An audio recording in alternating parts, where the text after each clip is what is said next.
মই এটা গান 2016 চনতে লিখিছিলোঁ ঠিক এনেকৈ অবিলাক কথা কাৰণেই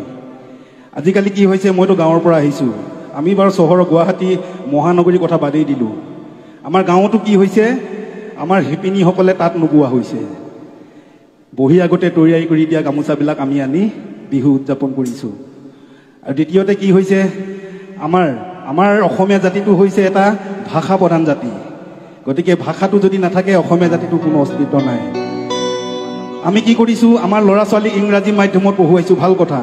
ইংৰাজী জানিব লাগিব হিন্দীও জানিব লাগিব অন্যান্য ভাষাবিলাকো আমাৰ ল'ৰাই জানিব লাগিব কিন্তু নিজৰ ভাষাটো অসমীয়া ভাষাটোক যদি আমি একাষৰীয়া কৰি যদি অন্য ভাষা শিকোঁ তেতিয়াহ'লে কিন্তু মই ভাবোঁ এইটো বেয়া কথা হৈছে গতিকে যিমান পাৰোঁ আমাৰ ল'ৰা ছোৱালীক য'তেই নপঢ়োৱাওঁ অসমীয়া ভাষাটোক যদি ঘৰতে শিকাই বুজাই ল'ব পাৰোঁ তেতিয়াহ'লে অনাগত দিনবিলাকত আমাৰ ল'ৰা ছোৱালীবিলাকে আমাক প্ৰশ্ন কৰিবলৈ সুবিধা নাপাব আৰু সেইকাৰণে মই লিখিছিলোঁ এনেকৈ এটা গান আইৰ তাঁতশাল ইতিহাস হ'ল এবেগেত কাপোৰেই আতে তাঁত বাতি কৰি দিশ বানি তৰি আজি কাপোৰ বইনো কোনে আৰু কি কৰিছোঁ অসমীয়া মাধ্যমত আমাৰ ল'ৰাক নপঢ়াওঁ মাতৃভাষা নুফুটে মুখ ইংৰাজীও নুফুটে মুখ পাপা মামী বুলি মাতিলেহে ভাল পাওঁ আই পিতাই নিশিকাওঁ লাজ হেৰ অসমীয়া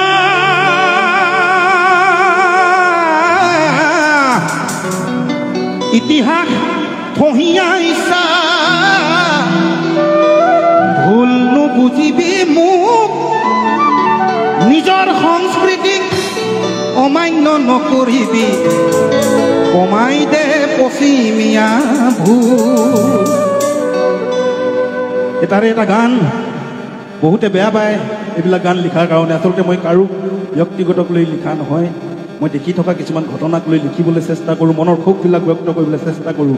গতিকে মোৰ গাঁৱতো আছে এনেকুৱা ধৰণৰ কথাবিলাক লুইতখন ধৰিলে বিহমেটেকাৰে পাৰত ধৰিলে যাব পশ্চিমৰ বতাহজাক পূবলৈ বলিছে তাৰ জানো ৰাখিছ খবৰ হেৰ অসমীয়া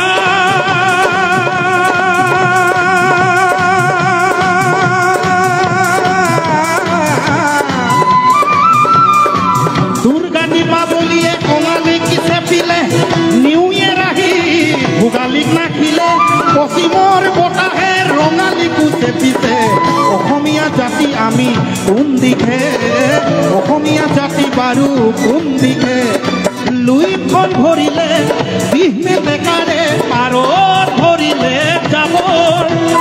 পশ্চিমৰ বতাহজাক পূবলৈ বলিছে তাৰ জানো ৰাখিছ খবৰ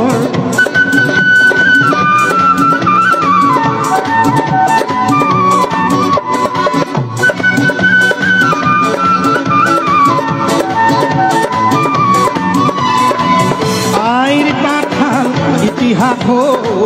এবেগে কাপোৰেই আতে তাঁত বাতি কৰি দিশ বানি তৰি আজি কাপোৰ